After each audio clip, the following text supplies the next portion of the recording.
Saat kamu membaca-baca buku di perpustakaan, kamu pasti pernah melihat anak penguin yang harus hidup di suhu dingin.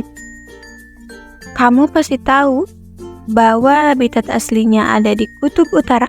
Wah, bagaimana caranya penguin bisa hidup di tempat sedingin kutub utara? Iya ya, kenapa mereka tidak tinggal di tempat yang kering dan hangat saja? Eits, kan ada faktor yang mempengaruhi persebaran flora dan fauna loh. Emang iya? Memangnya faktor apa saja itu?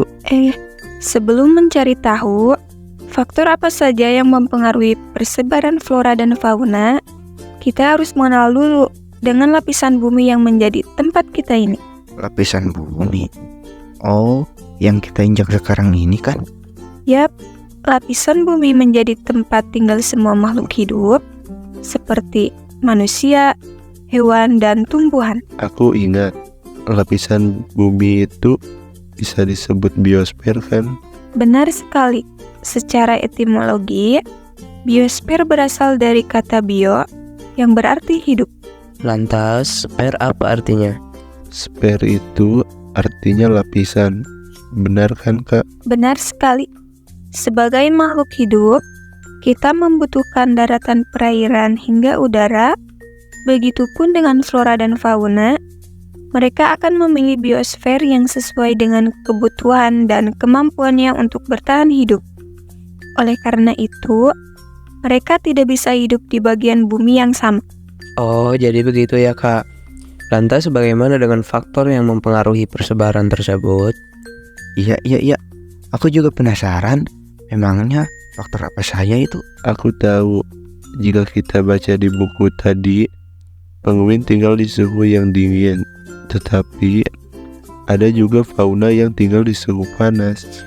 Contohnya seperti unta dan keledai kan? Jadi, suhu udara memengaruhi ya dalam persebaran flora dan fauna. Benar sekali. Selain suhu udara, ada juga kelembaban udara yang tak kalah penting untuk flora dan fauna dalam bertahan hidup. Suhu udara, kelembaban udara, angin, dan curah hujan itu disebut iklim.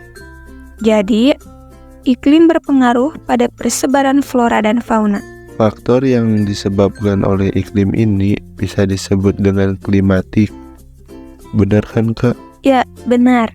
Selain itu, ada faktor yang disebabkan oleh tanah atau faktor edafik. Aku tahu, tanah merupakan media utama tumbuhnya flora. Flora juga bisa memilih tanah mana yang tepat untuk dia tumbuh. Iya, karena kan flora itu memiliki kebutuhan untuk membantu pertumbuhannya. Seperti humus, unsur hara, kandungan air, dan kandungan udara di dalam tanah. Sehingga fauna akan memilih tempat tinggal yang sesuai dengan kebutuhan makanannya. Oh iya, kamu pernah lihat perkebunan teh? Ya, pernah dong, Kak. Perkebunan teh itu hanya bisa kamu jumpai di dataran tinggi, bukan? Oh, dari sini saya bisa menyimpulkan bahwa permukaan bumi juga dapat mempengaruhi persebaran flora. Faktor tersebut bisa disebut dengan faktor fisiografi. Kamu tahu, cacing yang hidup di tanah, keberadaannya akan membantu proses penyuburan tanah dari flora yang baik di sana. Jadi, makhluk hidup itu bisa menjadi faktor persebaran flora dan fauna.